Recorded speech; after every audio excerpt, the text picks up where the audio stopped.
Hey, everybody, welcome to Game Mess Mornings presented by Deku Deals. With me, Jeff Grubb, your host from giantbomb.com. Thank you for tuning in. In this episode, we're going to be talking about one of the best reviewed games of the year. Yes, another one. And a much requested feature comes to Steam Deck. We'll get into all of that soon. It's going to be a good one because we have Jon Clarke on the show. Jon, how are you doing? I'm good, man. This is a privileged first for me. Hey, Delighted likewise. to be here. Because I have very fond memories. You like took us under your wing when we were first starting out, and that's hard to do in this industry. So it's always nice to be able to return the favor and be a voice and say hello to the Giant Bomb community, and obviously the Xbox Zero community bids you good wishes and wishes you well. So yeah, we appreciate it as always. Yeah, it's a guy that was years and years, and I was in Colorado then, so quite some time ago. Yeah, you guys are doing well. Happy to see it. How are things in the? You guys describe yourself as console specific, but you guys try not to be fanboy warriors. What's it like over there on that side of the fence right now? It's Microsoft have made it wonderfully easy for the last couple of years. It's great. It's a great time for everyone involved. The media industry, I think, is going through its own changes. Like I'm sure you've had plenty of conversations with fellow guests and other people in this space. It's hard out there. Like unless you want to descend upon clickbait SEO garbage that no one enjoys doing. Like no one on the team likes writing this stuff. There's no creative output. There's no fun in it. But the reality is to stay alive, you have to dabble a little bit. And we're finding a nice balance. But what we're really focusing on is making stuff for the people that play on that platform. Because I think, speaking candidly, it isn't everybody's favorite platform, right? But there is a contingent of millions of players out there that still play there. But equally, as Microsoft are transitioning in this weird way that they're doing that feels woefully disorganized into everything, there's kind of like there's two coins, right? We've talked about rebranding. Do we change names? All of that. Are the Xbox faithful, going to take that as a sign of, defeat? Or is it an opportunity for us to just cover more? Or is everything going to be great because in the end, everything's going to be everywhere. So kind of it doesn't really matter what we're called. I don't know how that's all going to shake out. We're still figuring it out, but it's certainly an adventure and it's fun. It's a challenge, especially as it's my sole job. But I love doing it, right? And the passion's still there, and we still get to do cool stuff. Like, do you remember the book we did? Yeah, of course. 5 years ago. It's out in retail today. Whoa, really? On okay, Amazon. Like, fantastic. We got it published. About the book and where they can get it. Yeah. So, like, if people didn't know this, hold on a second. Look, while I wheel gracefully backwards. No, yeah, absolutely. Grab it. This is they did a lot of work on this. It was really cool. We did this, right? And this is the super duper fancy version. And this is for your Xbots out there that bleed green, right? This isn't what it looks like at retail, I'm sorry to say, because this book cost a lot. But we made a book all about the original Xbox console and the games and all of that jazz. You can see it's like embossed. And it's for collectors. It's a coffee table book. It's full of really lovely art and every game ever released, all of that jazz.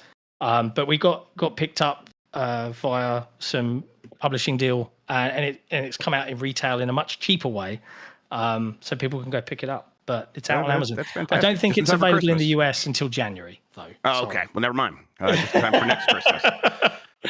Still, though, that's very cool. It's cool. Excellent work. You guys are always hustling, trying to make stuff like that happen. I find that to be pretty inspiring. And it's like trying to figure out what the future is going to look like. I don't think the people that get paid the most money in this industry have any idea what's going to happen next. And so I think we're all just kind of trying to follow their lead and realizing, they don't know anything, and so it's making every decision we have to make a little bit more challenging as well. Yeah, I mean, look at the news run today. I won't spoil it, but guess some companies are all thinking along the same lines as we go forward now. So maybe they take different routes, but we kind of all end up in the same place. You're right. I was going to bring that up. We'll get to it. All right.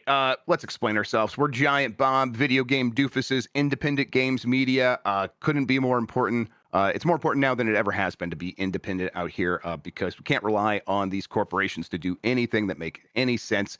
So you got to put your money where your mouth is. A lot of you have done that and supported us by going to giantbomb.com/join and becoming premium members. It has provided us with a strong foundation and backbone to keep doing the cool stuff that we like to do. And if you want to see more of it, you can also support us by going to giantbomb.com/join. become a premium member. If you do that, there's some goodies. You get extra, all the ad-free shows, but I'm going to start doing a new version of Grubb Snacks here. I'm going to try to get something out here in the next week or two, and then we'll just start that once a week. It'll be a small little bonus where I'm going to kind of like pick a question that you all propose to me and riff on it for 10 to 15 minutes, maybe while I'm driving home from dropping my kids off at school in the morning or something like that. There's other stuff coming, look, apparently, because we reached all our goals at the Bombathon. So there's a lot of stuff in the works. And that's, again, all possible because you went to giantbomb.com/join. As far as this show goes, most weekdays, I, Jeff Grubb, will help piece your gaming life back together. That includes breaking news and maybe even some of our own original reporting. For all these topics, I'll get the input of a bona fide expert who will make me look smart. You are watching live on Twitch, welcome. You can always listen to the show later on podcast feeds by searching for Game Mess Mornings or find the RSS feed on giantbomb.com. You can also catch the show later with chapters and timestamps on YouTube. Hello, YouTube. All right, we have a lot to get into, so let's start the morning mess with Arc Raiders reviews. This is a game that was it came out a little bit ago. But now it's a live game, so reviews are still kind of trickling in. It has a 93 on OpenCritic. It was 94, now just kind of down to 93. It is one of the best reviewed games of the year. I think people are pointing out it might actually be like tied for the best reviewed game of the year or something like that. Either way, these are all kind of glowing reviews for the most part. It got a 9 out of 10 from Mark Delaney at GameSpot, who says Arc Raiders is an extraction shooter unlike any other, playing out like a totally unpredictable, immersive, thrilling story generator directed by the community. Has a 9 out of 10 from Aaron Bain at Push Square, who says Arc Raiders has well and truly been worth the wait. This is a phenomenal showcase of what immersive multiplayer can be. Every run is different, and what your squad will come out with stories each time. It can be tougher on those planning to play solo, and the extraction loop won't be for everyone. But as far as extraction shooters go, this is the one. This is one of the most accessible and respects your time, giving you a fun experience from your first match. And then a 6 out of 10 from Eric Hodges at Tryhard Guides, who says Arc Raiders seems to be a good contender for the extraction shooter genre, offering solid, if familiar, genre gameplay and a unique aesthetic. However, overpriced monetization plagues this already pay-to-play title, and as something of a tourist to the extraction shooter genre, I can't personally say that Arc Raiders does anything too different or exciting, proving to be an inoffensive experience, albeit one that failed to win me over. I've played a little bit of this, and I gotta say, I think I'm beginning to feel the itch. There's a couple things that happened, John. I went in there, started playing. I was like, okay, I do like the aesthetic. I think this is a cool looking sci-fi sort of setting that's like somewhere between a 70s a sci-fi novel and Titanfall, kind of in that range. Those are my touchstones. There's probably people who are much more familiar with the genre. Yeah. And then I started, okay, I like looking at it. The shooting feels good. And I like just kind of like adding the quests and seeing the things that I needed to pick up and going into the world. And then going back to my base, it was like, oh yeah, this is just a new form of upgrading my weapons and my character in like Call of Duty 4. It's like a more immersive version of that. And then because you can go into this world and it's PvP VE, and most people most of the time are focused on the VE part of that, the versus the computer players and trying to take out the mechs and stuff like that. Yes, the arcs. It creates this opportunity for all these interesting interactions between people. And I'm just like, oh, you know what? That sounds like a good way to spend my time. So I am being won over by this. How about you? I was invited to they called it the final preview, but Sure. I said, look, I played something like 20 hours in the beta. I played another 10 in the server slam. I played an additional 4 for this preview event, and I was like, I don't want to do twice the work here. I'm going to write this as a review in progress. Is that okay? And they said, yeah. And I equally, like, just at that point, I'd played enough. I know what this is. And I will quote myself because it's easier than coming up with something off the cuff. It's an extraction shooter that's purposely built for hardcore players, yet is surprisingly accessible for a newbie. It's thematically dystopian, so it's post-apocalyptic, and machines have taken over the world is screwed, yet it's beautiful. It's full of color and vividness and brightness, and it's tense and it's thrilling, and it can be downright terrifying. But but it's also full of the endearing moments that I haven't experienced since the early days of Sea of Thieves, like where you've got these player emergent moments. Yeah. You just, but I've pumped in. So I'm addicted. I haven't been this addicted to a video game since Blueprints earlier this year, where I am like obsessed. I wake up thinking about it. Playing solo is a friendlier experience. If there are people watching right now, they're like, PvP, other humans, gross. Totally get it. In solo, surprisingly, you'll find that most people will team up, and you'll encounter the odd douchebag, but for the most part, that's where these emergent things happen. The odd douchebag makes the fact that most people want to pair up even more meaningful to me. Yeah, exactly. Because when you do encounter that moment, like I've had moments where I've been extracting and I'm on my own, and there's been people waiting for me to drop down into the extraction chute, and then they're just going to gun me down in the last moments. And I'm like, you jerks! How long have you waited there? You no life arse. But then equally, we've been that team. I often play as 3, and you go out as a squad, and that's where it gets sweaty. But you get these wonderful combat encounters where you can choose to run, you might pull it out of the bag, and then you're looting, and then someone else will come and third party you. It's those emergent moments that are making this game kind of go big and go viral. But it's still nice and it eases you in. I think they've done an incredible job. And I know there's some criticism about use of AI in the game. Yes, the voices specifically, I think, for the characters is some form of AI. Yeah, we've had text to speech for a while, but like maybe this is more aggressive than that.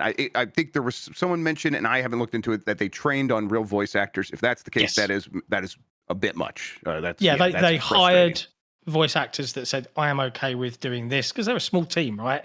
And I think, I don't think AI is great. It bugs the hell out of me every time any of these giant companies bring it up, and I roll my eyes into the back of my head like everybody else. But there is elements in this that are super smart. Like, okay, they're a small team, and if you're going to be tagging all these different things across all these maps, can they come up with a way where they don't have to hire everyone every time as they make a new map and it's a live service game? They've used AI to do that. That's a clever way, and the actors have agreed to it. So I don't know how mad we should get, but they also use, and I'm not sure where I read this, and I'm maybe paraphrasing here, machine learning to dictate how the arc animate when you shoot off their turbines. Yeah, that's like machine learning. That's really clever. Yeah, that's like classic stuff at this point, where early on when we were looking at machine learning, it was like, oh yeah, we can like just build a 3D model and let it run through its say, hey, we want an end goal where you're running at like this speed, and then they can go through millions of iterations in a few minutes and figure out a way to animate itself, like how it should walk. So clever. And it's like that stuff I've always liked. I think that's a cool way to explore this. It's not that small of a studio. I think they were like 250 people, like out of the gate or something. A big team. Yeah, sure. but they certainly are a team that's kind of out there trying to like figure out like ways to save money to make this stuff make sense long term. Now this is a game that is going to be very successful. So at this point, I would be like, hey, all those excuses early on of we want to make sure that we're being cost effective. It's like, well, I don't know, pay the people. Let's just continue to pay the people, and all those agreements you made with those voice actors, maybe just bring them back. Because it's actually better. It's better to have them there doing it's the always voices better in person. So yeah, do right by those people. Do right by your game. But I can't help but like the game so far. Yeah. I think that it is mostly something that is it does feel like it respects your time. Feels like it's like they thought about that stuff of like, oh, you have a life beyond this thing, and we want that for you. As opposed to some of the other entries in the genre, which everyone says it's like, oh yeah, this is gonna have to become your whole personality, is playing Tarkov. Yeah, like if you normally in the extraction shooter genre, you'll get wiped so that everyone gets reset after like a season or whatever. To my knowledge, this is optional in Arc Raiders, so you can choose to, get some cool new cosmetics and all of this jazz if you choose to wipe, and you have to start again, and you'll retain certain things. Yep. And they won't give you like I'm better than the other players type buffs, but you'll get I've got this exclusive, whatever, because I'm hardcore enough that I did all these things. So it's a smart way of approaching it. I'm curious to see what next year brings. They've already got a roadmap out from now until the end of the year. There's new maps, there's new machines to fight, there's new quests to go on. What's going to happen next, and there's plenty of things that they could do. But the big thing that they're missing, Jeff, is beards. There's no beards in the game, and this is the post-apocalypse. I need a beard. Yep, that doesn't make any sense, and I'm offended on Zero behalf of sense. beardos everywhere. Thank you. Yeah, that was the last thing that sort of won me over here was kind of talking to our friend Christian, who kind of sherped us through the game the other day when we streamed it, and he mentioned he's like, I finished all the missions. I'm like, wait, what? No, like, what do you mean? Like the dailies for today? He's like, no, like this season of stuff. Like I kind of like did everything you're supposed to do. I'm like, there's an end like that to me. That's like that is more enticing. The idea that like I could see this through, and then eventually they'll reset it and come up with like a new set of things you're supposed to do. But it's like I can work towards something and see a light at the end of the tunnel. Something about that clicked in my brain of making it feel Yeah. like okay, hearing it runs good on Steam Deck, runs well on Steam Deck, I should say, and that it's like a fun experience solo queuing, and you can actually get through this and see some sort of an end. I'm like, okay, that combination of factors has certainly sure. made me more interested in playing it. Yeah, the world that they've built and like the mystery behind who are the Ark, why are they coming back down to the planet? You know, because this is set ecological disaster, the rise of AI, the rise of technology has all converged, and humanity screwed them. And now the people in the game, like your characters and the world around you, they don't really know what the Ark is. And exploring and pulling at that mystery thread of like, is there another set of humanity up there in the stars that are trying to take the planet back and they're using machines to do it? You know, do we get to go fight them at some point in the like? I don't know. Let's find out as a community together. That's super cool. And that the new map that's coming in December is unlocked via community interaction in some form. What that looks like yet, again, I don't know, but I'm curious to find out. Yep, definitely feels like it's kind of like lightly combining a lot of the factors that have made a lot of other games work recently in a really smart way. The other game that got reviews, Hyrule Warriors: Age of Imprisonment, an 81 on OpenCritic. It keeps like ticking up. It was like started in the 70s. It was 80 when I looked last night, 81 this morning. 7 out of 10 from Richard Wakeling at GameSpot, who says a few issues hold it back, but Hyrule Warriors: Age of Imprisonment marks a high point for the spin-off series, iterating on its riotous hack and slash combat with depth and variety. 4.5 stars from Daily Mirror, who the author over there writes, murdering millions of moblins is simply a cathartic sensation you won't get in any other Zelda game, I suppose, other than the other Muso Zelda games. Is it mindless? Yes, but still wholeheartedly satisfying. And then 4 stars from Jade King at The Gamer, who says, but this is still a Muso title, and it can only achieve so much within that framework without awkwardly bursting at the seams. With those restrictions in consideration, however, Hyrule Warriors: Age of Imprisonment is a triumphant sequel that Zelda fans are going to adore. God, this is like a game where it's like, okay, I suppose the best version of this idea with Zelda stuff, and it's a Zelda game that I still really love, and I love that setting. And this is in the past, I think, with Zelda being imprisoned, before the events of Tears of the Kingdom. I think that's right. I'm not exactly sure. Yeah, But you're about right. You're about right. All that sounds right to me, and it sounds good. But even the best version of that is only so appealing to me, especially when there's so many other games I could be playing. But I don't know. I kind of every day I wake up a little bit more likely to play this game. There's a certain addiction to these types of games, right? Where it is like, I think one reviewer used the word cathartic because, they're not they're not they're not going to win a game of the year, but you can turn a certain part of your brain off and just sweep aside hundreds of enemies in one glorious swoop, and that feels good. And I think that tickles a deeply regressive gamer part of the brain in some form. Which is why I saw one review. I can't remember who wrote it, but they were like, oh, I don't even know why these types of games exist. Rubbish. And I'm like, well, clearly they keep existing for some time because it does tickle that part of the brain to make people like weirdly happy in a way. So long may it reign. It is like the most video game. Muso's always just been the most video game in a lot of ways. And a lot of times, in my opinion, to its detriment. But, if you're in the mood for it, this sounds like this one's going to hit hard. And then, of course, there are people who just like this is their jam. Dan's sister, Kayla, loves all the Muso games. I wonder if she's played the Zelda ones, though. I know she likes Dynasty Warriors proper. But yeah, I think this will continue to be the best-selling take on Dynasty Warriors. People will show up for these games. I hope this is the last one that is Zelda, at least for now. If Nintendo and Tecmo are going to continue, Koei Tecmo are going to continue working together on these. I hope they do something different next time. I still am kind of interested in the idea of a Mario Muso. I think that would be fun to see Mario just punch a bunch of Goombas. I was going to ask you about this because I swear we heard about this like 3 years ago. Yeah, it's always been out there. It's been out, and I'm like, I hope it's real. I hope it's like just been like simmering in the background, and Nintendo actually does end up doing it or something. But I don't know. I'm still skeptical, but I would love to see it, or even like a Pikmin Muso, just punching thousands of Pikmin. Why not? I don't know if Miyamoto would be down for that, but let me punch your little plant guys. I love them, but I think it'd be funny to do that. All right, let's do this. We got plenty more headlines to get into, but let's take the break now.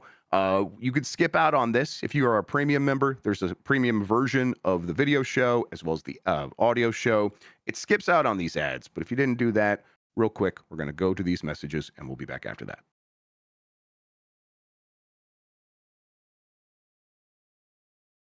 Jan, you taught me to overcome my fear of sharp objects. I want to teach you how to overcome your fear of saving money. No, I don't wanna. I will only ever pay the manufactured suggested retail price. Stop. You don't have to live this way because now there's Deku Deals. The double D? That's right. Deku Deals is the best way to find deals on any major gaming platform or store. I don't want no bunk out-of-date coupon code, Grubb. It's nothing like that. Deku Deals has both the hottest and the freshest deals updated constantly. It's also just added Steam support with a super simple page to find bundles for Steam code. Ooh, I just found the Mist and Riven Complete collection for $8 on Humble using Deku Deals right now. I also use Deku Deals to build and add and share wish list. You can even use it to keep track of your collection. You know what? I think we should all build some lists and host them on DekuDeals.com/giantbomb. And if listeners go to DekuDeals.com/giantbomb, they can vote to make us play a game on the November 21st episode of Unprofessional Fridays. Learn more at DekuDeals.com/giantbomb.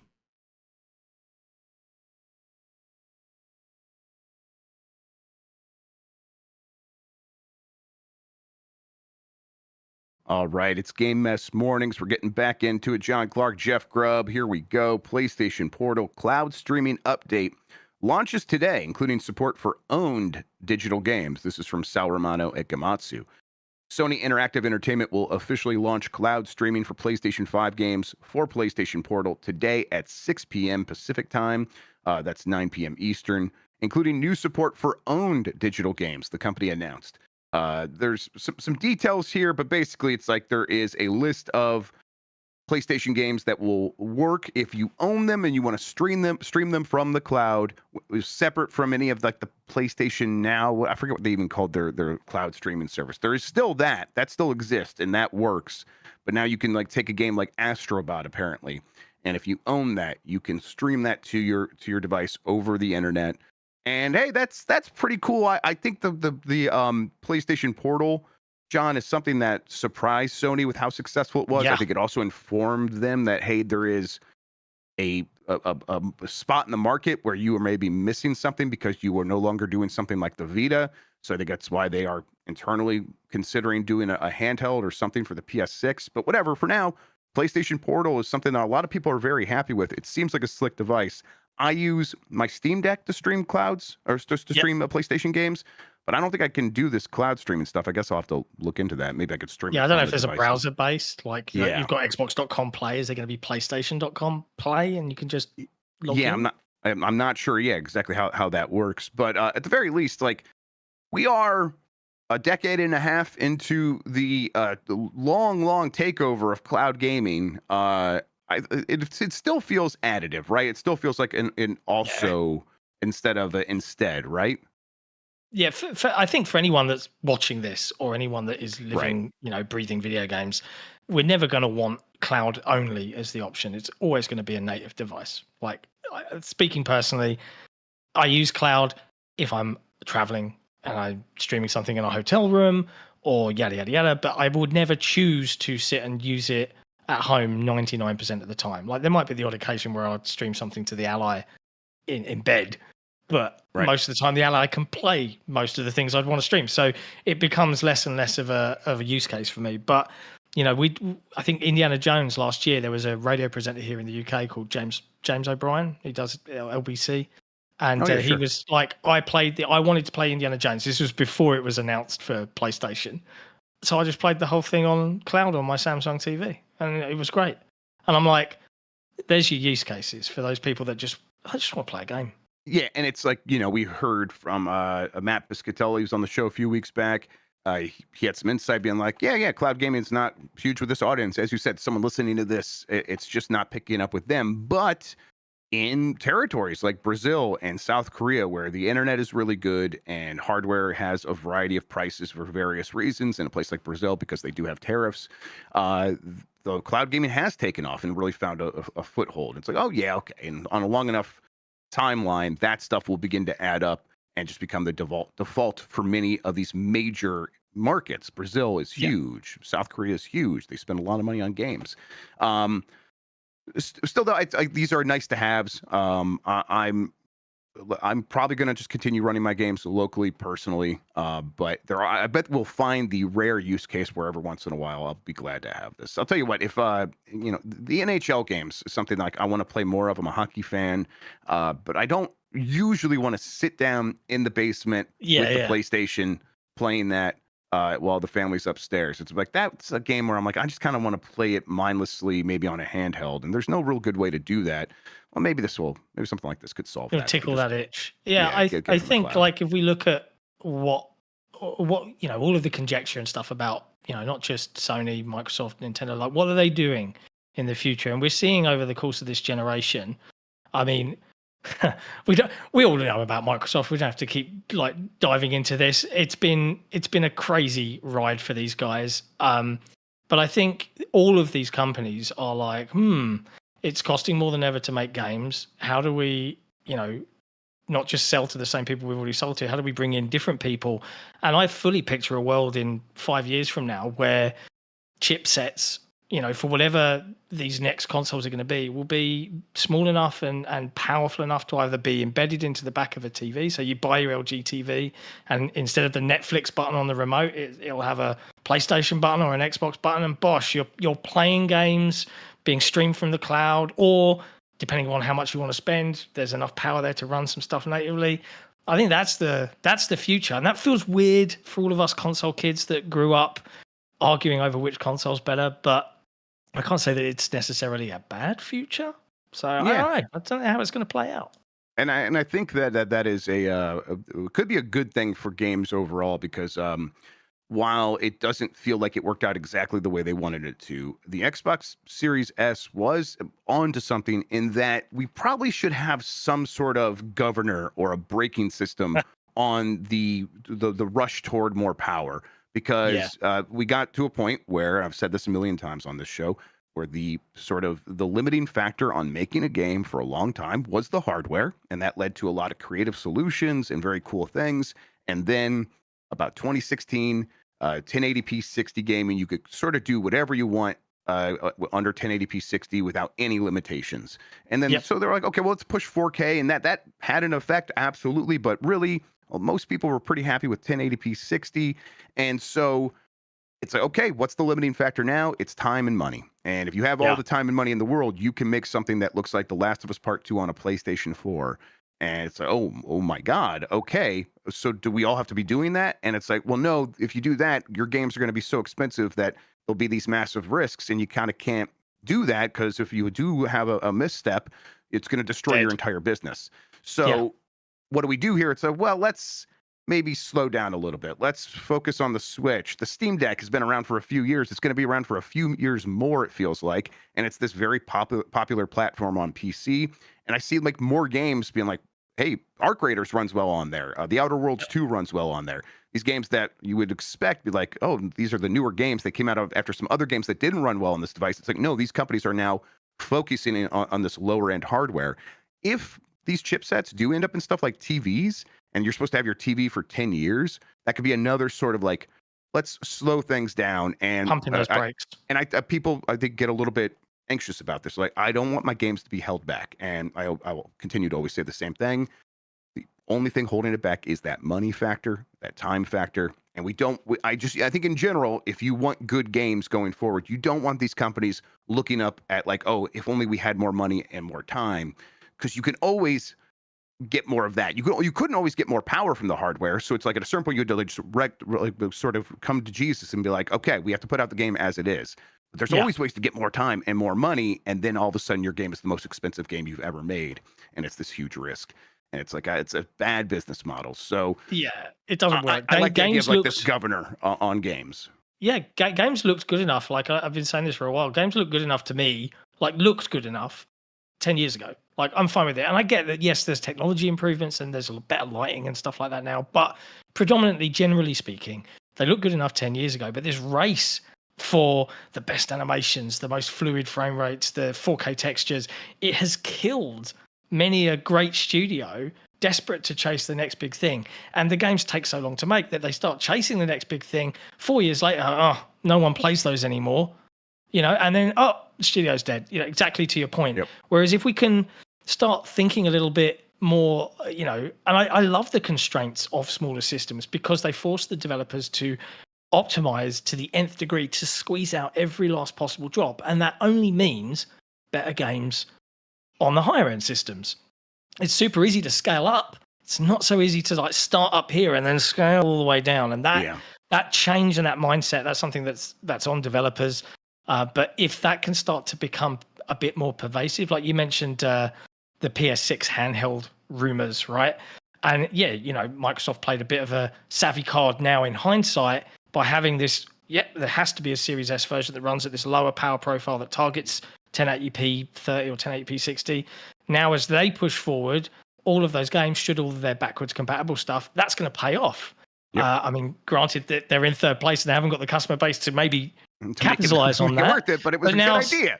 Yeah, Sony are having to let's start building that foundation after we've built the train track kind of thing. And Sony's going to sort of like, again, we're going to talk about it in this next story, but like different path, same end point of like they're going to in the future they're going to treat the PS5 and maybe the PS5 Pro as their Xbox Series S. That thing ain't going anywhere. The PS5 is going to be around for a very, very, very long time, 100%. Even more than the PS4.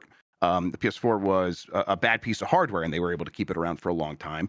PS5 is excellent hardware, really well designed. PS5 Pro, even more powerful. So that could be the thing that sort of sits below the PS6, and they might even like reskin a PS5 as like a PS6 Lite or something like that, and sell like the PS5 Pro 2. And really, it's just a PS5 Pro that is reduced in costs here or there, because that will. There's no reason for the vast majority of games to target hardware that is above a PS5, let alone a PS5 Pro. So, and that will continue to be true for a very long time. Yeah, all right. 100%. Next story. PS5-PC Cross-buy in the works at PlayStation. I have to put a question mark there at the end of that phrase. I like the way you did it at PlayStation. Yeah, here are the results that Bilbo Kuhn was able to come up with over at Deal Labs when he looked into this. Bilbo Kuhn is someone who's like always in the back ends of like storefronts and getting leaks that way. And he kind of looked at this. And, I'll read some of this here. A new cross-buy symbol has been discovered on the PlayStation 5 console, predicting a potential launch of the feature like the Xbox Play Anywhere program. So what about the veracity of this rumor? We are conducting an investigation. Like Xbox, with the mention of Xbox Play Anywhere, this would allow you to play PC and PlayStation games on, or like you'd be able to buy on PlayStation and get a PC version. And no one really understands how that would work. But they're also just being like, is this something that is really happening, or is Sony just kind of trying this idea out? And there was nothing definitive, but when Bilbo Kuhn looked, he was able to say, okay, this isn't a reference to the old cross-buy from PlayStation. Sony came up with that term originally when it was for the Vita, right? Right. You bought it on PlayStation, you get it on Vita as well. So it works on your PS3 and 4, and it also works on your Vita. This is from June of this year. This is a new initiative, whatever it is. But there's also a likelihood that this is just testing some ideas out. And it would not end up with PlayStation being like, hey, buy your game from us, and then you also get it on PC. Because what exactly would that look like? Are they fully launching their own storefront, and that's where you get the game? maybe I would say maybe even probably. But that's something that they've also shied away from because their games are doing well on Steam. So, what do you think is happening here? So it's weird because I've been hearing rumblings over, I don't know, the last 18 months that Sony were looking to do some form of their own PC store. And I'm like, okay, are they gonna do this? Because we've seen other publishers try this, EA, Ubisoft, they've all come crawling back to Steam, right? Like, because look, it is the de facto. I think there was a report earlier this week that 72% of developers view Steam as a monopoly. That's not the right word to use because they don't own the market. There is competition there. It's just that the market has spoken. Yep. But if Sony are going to do this, I think it raises a lot of questions about, are they going to have their own back end?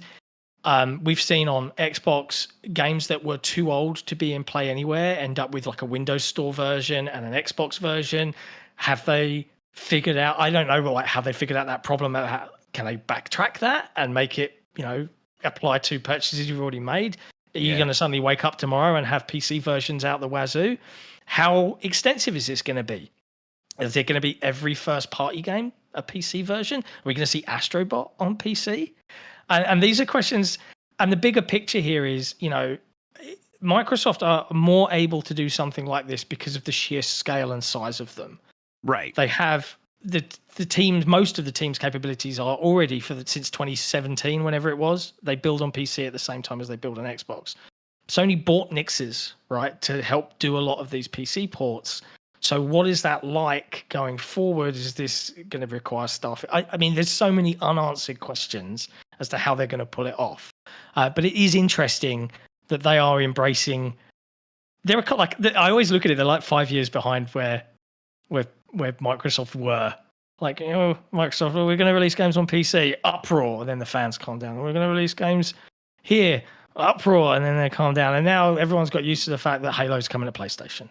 Yep. Right. Yeah. Yep. That was how long until like Sony make this journey, right? And I don't think we'll ever see, to an extent, Sony exclusives on PlayStation, on Xbox. I mean, no. But PC, day and date, yeah, it's got to be coming because, to your point earlier, you make a Last of Us 3 and it costs $400 million, whatever it is to make, and you've got 90 million PlayStation 5 users.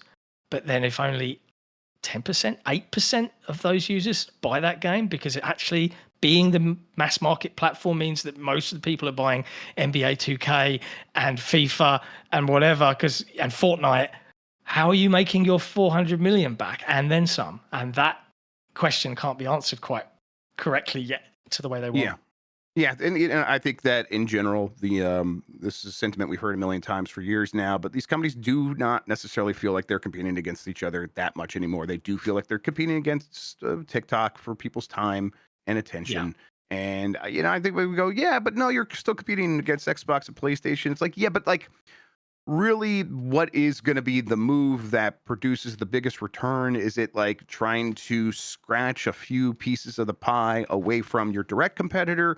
Or is it doing something that gets the attention of this wider audience that wasn't engaged in video games at all? And it's like kind of obvious like what would work there, but the way that you get those people who are not currently engaged with your console video games is to reach out where they are.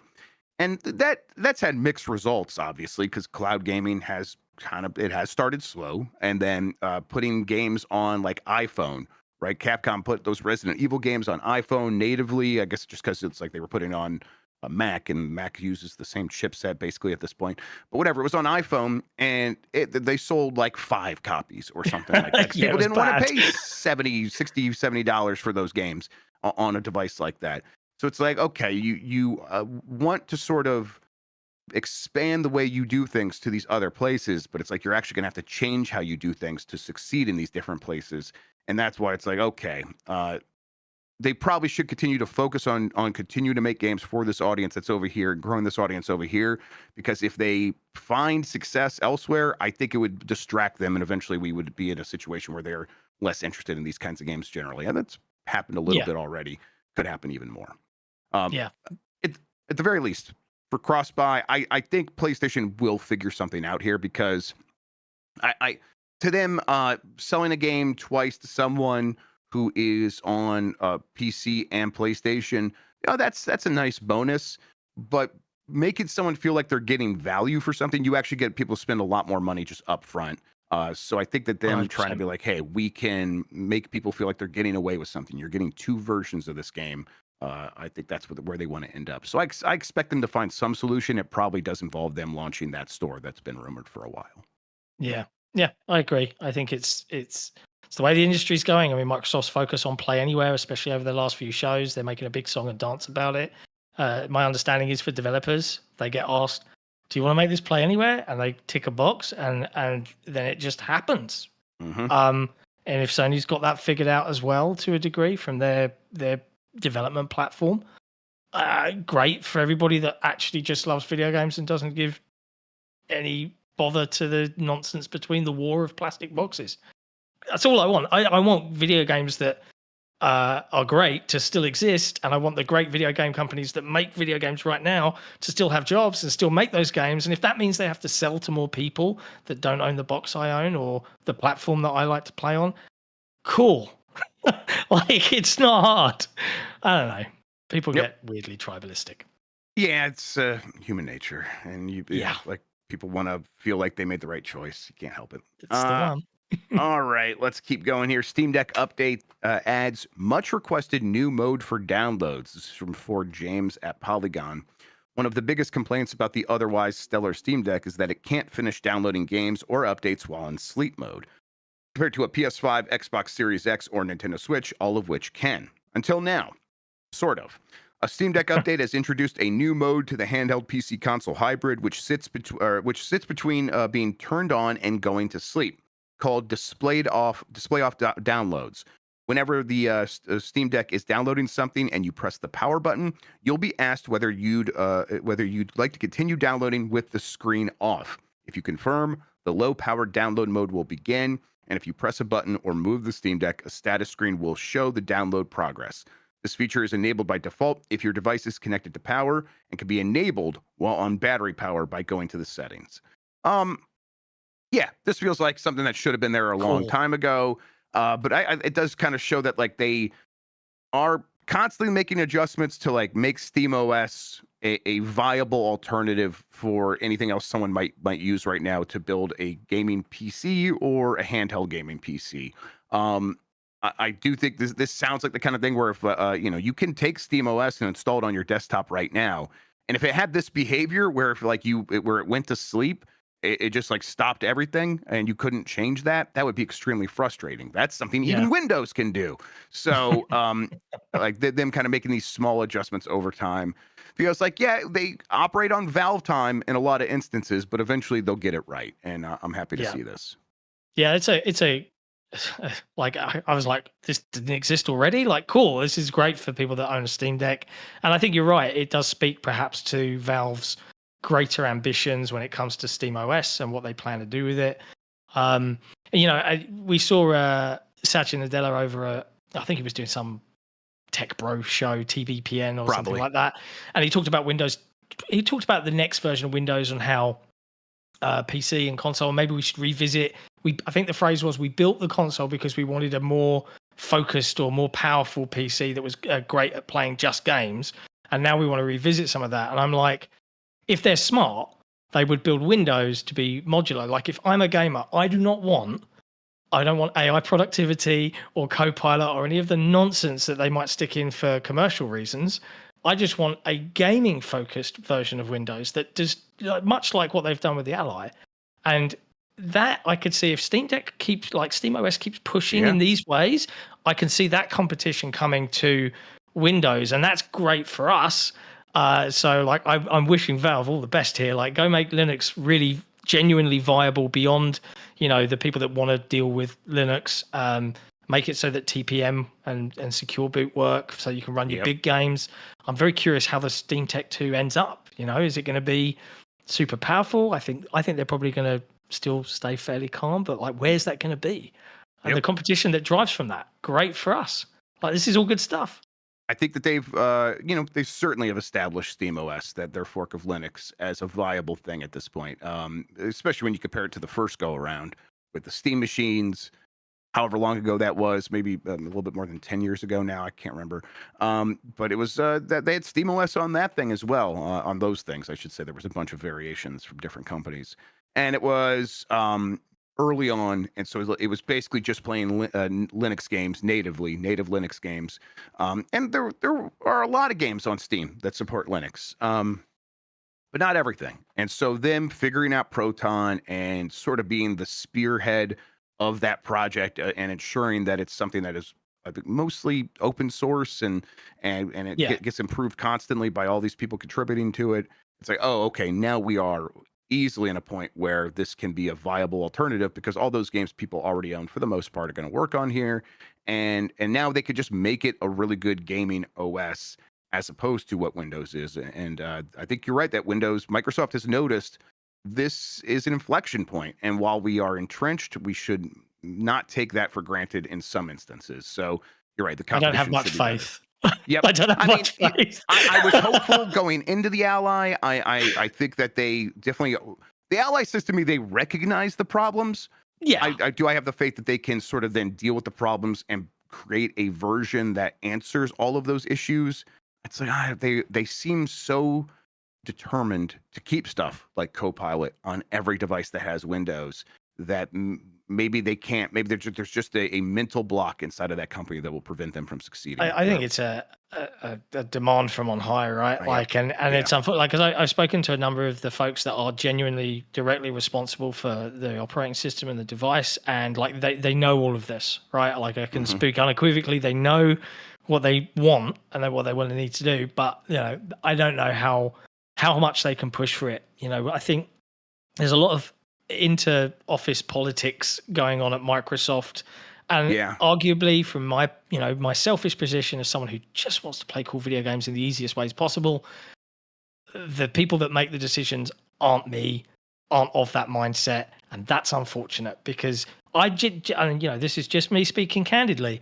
I genuinely think there is an opportunity for Microsoft to actually chuck out all of the stuff that isn't needed by your average. I just want to use this machine for video games, and have that work really, really well and be super performant. They can do it. It's just someone's got to have the push internally high up enough to be like, this is what we're doing. Yep. That's always the environment that I've heard as well. And it's a lot of people very frustrated of having to deal with visionless middle managers that are corporate ladder climbers, and it's sort of pervasive there. That is the entire environment, and it's like if you come in with an idea for making the video games better, it's usually going to hit a tough brick wall of people who are trying to just keep the status quo because they're in charge of the status quo. Yeah. Oh boy. But the thing is, they could make so much more money because guess what? A lot of people really spend a lot of money on super high powerful rigs that can play video games with that sole purpose in mind. Like, go do that. I really hope that Valve keep pushing, keep making these updates, keep making these improvements, and start becoming a genuine threat. I mean, I saw a metric that was like they've got 3% of the market. Okay, that sounds small, but that's a big deal compared to 5 years ago. So keep going, Valve. Yeah, it's like infinitely more. It's like huge. All right, let's hit the last handful of stories. Marvel Games says it'll continue to work with Spider-Man and Wolverine studio Insomniac for many years to come. This is from Chris Scully at VGC. Headline is mostly the story here, though. We already know that they're working with Insomniac for a very long time because of the leaks. They're going to be making X-Men video games and stuff like that. I got to say, though, if I were sitting here and I didn't know that, and it's like, okay, what are they going to end up doing? It's like, I'd be like, probably just mostly Spider-Man and like Spider-Man spinoffs, and the Wolverine would be like something they dabble in. But those are the two characters that make a lot of sense because those are Marvel's two most popular marketable characters. I'm still a little shocked that they're going to end up making this X-Men game, and I'm excited to see it, but also Insomniac is so talented. I hope they don't get burned out being in the superhero mines. Yeah, there is a bit of that. Like, I think they're a super talented studio, like one of the best. They're one of the all-stars in PlayStation's lineup, and PlayStation have a number of fantastic studios, right? But there is an element of, and again, this is just a hot take. You can hold on to your feels, folks in the chat. But like Spider-Man 2 was iterative off of Spider-Man 1, right? People are like, how did Insomniac chuck out these games so fast? Well, you know, you're basing a game in New York City. We've built it once. We can come in again. It's the same game engine with tweaks here and there. I'm very curious, how much does Wolverine feel different? And Wolverine's a unique problem for Insomniac because he's not Spider-Man. So his powers are killing people. And just like with Ninja Gaiden 4, which I really, really loved, after a while, yep, I'm kind of bored of just chopping people up, right? It's fits and starts. Can they sustain that for however long Sony games like to be, like 20 hours or whatever? And if they start getting to that superhero minds, as you say, like, are they going to get kind of like, it's another superhero game from Insomniac, and it will just start feeling very samey. And I look back to things like Sunset Overdrive, which I think celebrated its anniversary this year. I can't remember, a big one, 11 years, 10 years, something like that. That was a cool game. I want to see Sunset Overdrive 2. Come on, Sony. You own, they own the IP, or work something out with Xbox. I think they work something out eventually where it's like they have most of the rights. I think they might have to get like permission to re-release the first game. I could be misremembering that. I'm just pulling it off the top of my head. But yeah, I mean, I love those Spider-Man games. I think I like those Spider-Man games more than just about any first-party Sony game. And so it's like, I'm not going to be like, oh, and I want them to go do something different, because if they keep doing stuff like that, for the most part, I'm going to be pretty happy. But I hope that this studio that's been so prolific and has always delivered, I hope they're happy continuing to do that, because it seems like that's going to be their job for the next 15 years or something like that. That's looking down the barrel of that has got to be intimidating. Yeah, a little bit. Nintendo president comments on Switch 2's strong start and more. This is from Nintendo Everything. Nintendo president Furukawa has shared a few comments about Switch 2's fast start. Furukawa was speaking at a press conference following the release of the company's financial results, which we talked about on the Bombcast yesterday. They raised their forecast for Switch 2 sales in the first year, or the end of the fiscal year, to 19 million. It was previously 15 million. And they're a conservative company, so they might be expecting even more than that. If it does 19 million, that'll make it, I think, by far the fastest selling new console in its first year ever. Even if Nintendo surpasses that, it has a system capable of meeting additional demand. Furukawa said, "I want each and every customer to have the opportunity to purchase one, and we aim to exceed our current sales plan." That has been the story of the Switch 2 so far, I think, John, that they have met demand with their supply in a way that we've not really seen a console ever really do before. They just made a fuck ton of these things. Yeah, there's so many. Like, I wasn't going to get a Switch 2. I was out at SGF in June, and it had just come out while I was out in the States. And I was in a Best Buy, and I happened to walk in first thing in the morning, and there were two sitting on the shelf after it was sold out the day before. And I was like, I could save 70 quid by buying it here right now. So I just did it. And I'm sorry to say, like, look, sorry, Giant Bomb. Sorry, Jeff. I'm not a huge Nintendo fan. I did not grow up. This was not my avenue into video game. I was a BBC Micro Amiga I was going to kid. ask, all right? It's going to be Commodore, BBC Micro. Yeah. So I don't have any of the nostalgia or love, particularly for Nintendo's franchises overall. Like, I've got a lot of love for Zelda more than anything else, but Mario, I can live. I get it. It's no Gianna sisters. Yeah, you're fine. right. But like, I picked up the Switch 2 and I played Mario Kart, and I was like, it's Mario Kart. And then I kind of haven't really done much with it. I got Donkey Kong Bonanza, and I'm like, I don't know. I feel like, for me, it's probably not my platform. I let the kids have fun on it every now and then, but it is still super cool and impressive to see Nintendo, comparatively to their previous launches, sell 10 million. And now they're raising their forecast again. And here I was, being a naysayer, thinking, how quickly is this going to sell? Like, you're going to sell to your diehard Nintendo fans, and there's a lot of you boys out there. Yes, right? There's a lot. Yes, there's a lot. But at some point, are the casuals that would typically pick up a Nintendo console late in its life cycle going to be like, I've already got a Switch. Like, I can make do. And Nintendo have the same problem. A lot of their games, they seem reluctant to just release Switch 2 exclusives in huge swaths, because there's 150 million Switch 1 customers out there that they still want to... It's I think it's just a touch. Honestly, at this point, I think it's outsold the DS, which would be like 150-ish million. Yeah, I mean, it's probably outsold the PS2, but Sony will keep digging back of the sofa keep for another. More, Want to retain that crown. But like, Nintendo deserve credit for that. I hope that it starts releasing perhaps more like for me stuff that I'm genuinely going to be like, ooh. But I think the biggest problem as being someone who plays on multiple platforms and PC and Xbox is if I'm going to buy a third party game, I'm going to buy the most performant, and at the moment for me, well, I've got my Xbox Ally X. I can take it anywhere. Most stuff can play anywhere. That's predominantly where I play, but I still think it's an impressive feat from Nintendo, and you can never count these guys out. They always pull it out of the bag somehow. I think, they haven't used all their big guns. They used their biggest gun, Mario Kart. That is their biggest gun. But, they have not announced the new 3D Mario, the new 3D Zelda, That's new coming. Smash Brothers. Yes. The new Animal Crossing. They've updated some of these things, but there's all these massive levers they can pull. In the meantime, they did have Mario Kart at the launch, and they had basically a 1-to-1 attach rate. And it certainly sold systems and will continue to do so. And then they're hitting this holidays with a Pokemon game that everyone just seems pretty happy with overall. No one's saying it's game of the year or anything, but everyone's like, no, this is a good Pokemon game. And that is always massive for them. And that's before next year, where they're going to have the next new gen of Pokemon, which will certainly then activate an even larger audience of kids and young adults and adults who have been with that series for forever. So they have these mile markers that they've still yet to reach in terms of here's an opportunity to sell even more of these devices. And so they're already on a huge pace. I think they will have a bunch of ways to manufacture excitement to keep that pace going.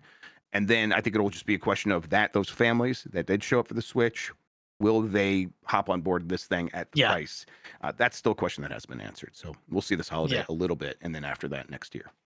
Fingers crossed. All right. Nintendo wants a steady release of new movies. I think they're pretty engaged with the films, and I think that they have found a lot of success, like a lot of other companies have, with hey, we put out a movie, it does well, and then our games related to that movie sell better. They certainly saw that with Mario, and I think they see this as a multi-pronged attack going forward. So as long as the movies keep doing all right, I think that they're going to be all in on this. But they got a couple of Mario movies. They're doing a Donkey Kong one, likely with Illumination. Zelda is over at Sony because what the hell? Obviously those ones all have the potential to make a lot of money. Do you think that they have the bench to sort of support that long term with, if they do end up making a Star Fox movie or something like that, or does it kind of fall off a cliff pretty quickly? I think it depends. Like Nintendo have always made, especially for their core IP, genuinely great games that capture imaginations, and it explains why they're so beloved today, right? And I think there's a world where if they're clever enough and line things up enough, I could totally bring an old IP that's I remember that from the child, give it fresh new mechanics, break some molds, and align it with an IP elsewhere in another medium. Here's the movie version to promote the game and if they can get all that synced up, I mean, they're going to make bank. But again, them doing all of this is another prime example because Nintendo isn't like every other console platform holder over the years. They aren't going to release their games elsewhere. So they are pursuing these other methods to bring in additional revenue, and that is licensing deals, theme parks, movies. Bring it on. Especially if it makes fans happy. I didn't think the Mario movie was great. It was run-of-the-mill, average. But if you were a huge Mario fan, I am not, you probably loved it a lot more than I did. And there are a lot of Mario fans out there, and there are a lot of Zelda fans out there. If they can do the service of these IPs right to those fans, and I hate to bring it on an Xbox tangent, but I am an Xbox guy. Look at the Halo TV show. I have never been more annoyed with a company. I've been waiting 20 years to see Halo on the big screen. Hey guys, we know we've got all these cool stories and everything that we made, but we're going to create a completely different universe and ignore all of it. Enjoy. And it's like, what? You could have had everyone of all those core fans singing its praises, but you chose not to. Nintendo won't do that. They'll do clever decisions, I think, and they'll retain that control. And I think that I agree with that because Miyamoto seems so involved. Like he's like, my job now is to make sure that these people don't fuck up our shit. And in fact, absolutely. In fact, I'm also going to like learn all of their secrets. And now we have Nintendo Pictures, and we're gonna do it ourselves in 10 years. But for now, I'm over there just getting all of their little goodies. For sure. Last story here. Nintendo says going forward, it will shift primary development focus to Nintendo Switch 2. So to me, that says, John, that we're going to get quite a few more Nintendo Switch 1 games that they have been finishing up development on recently. Yeah. There's a couple already announced, Tomodachi Life, but the game's beginning development today that will come out in 3 to 5 years, because it's Nintendo. Maybe some of their games have slightly shorter development times. Those ones will be Switch 2 exclusive. So we're still expecting quite a bit of an overlap here of Switch 1 games getting quite a bit of support for some time, right?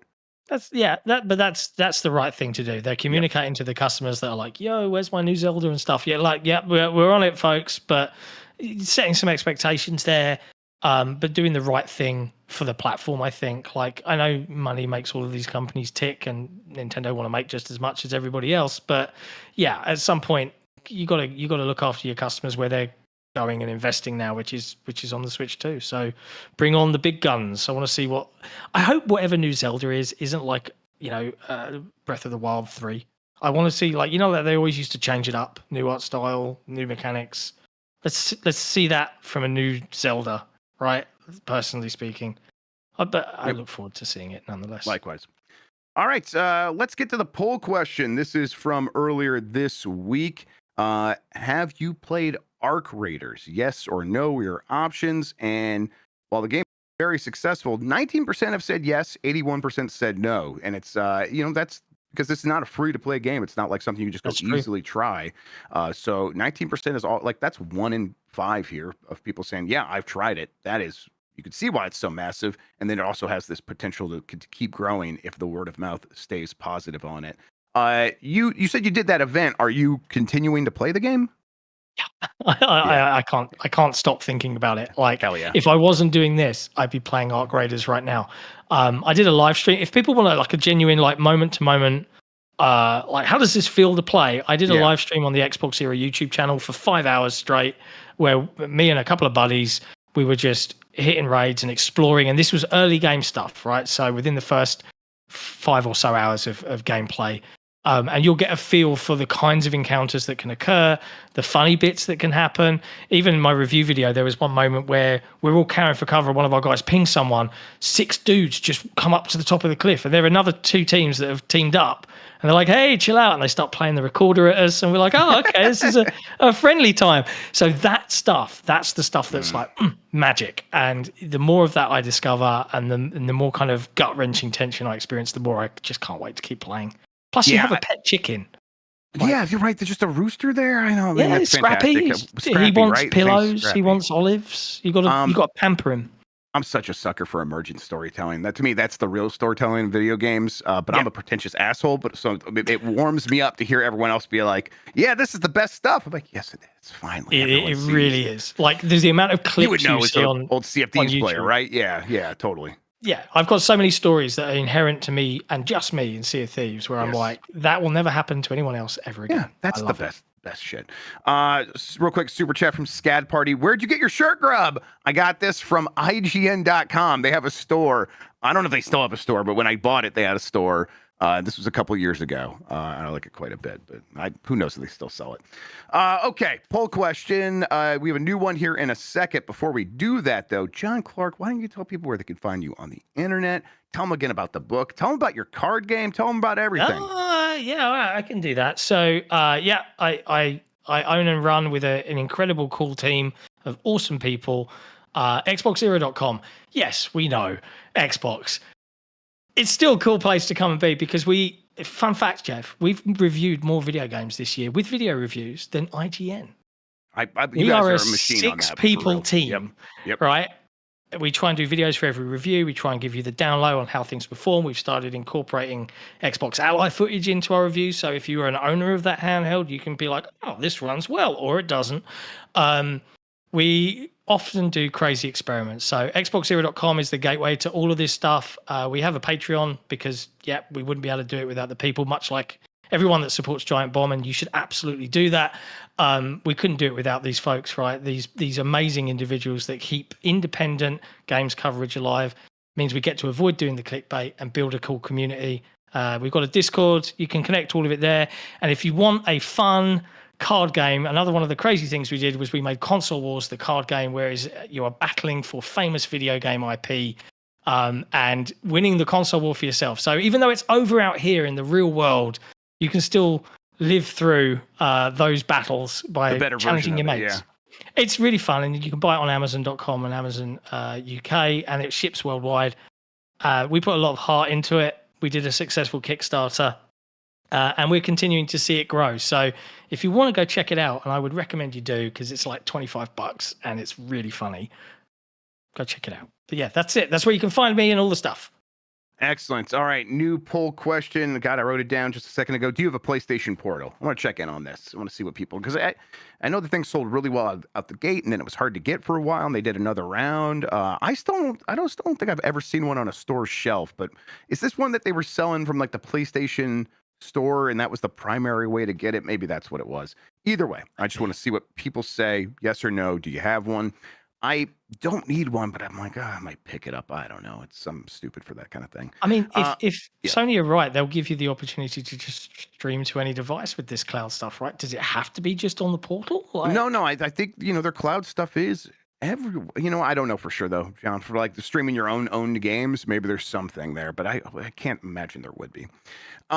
All right. I think with all of that out of the way, what we should do now is say what's happening next on Giant Bomb. We're going to go right into Blight Club, everybody. If you're watching live, stick around. We're doing it early today because Dan's going to have another assignment he's going to be out on. So definitely show up for that.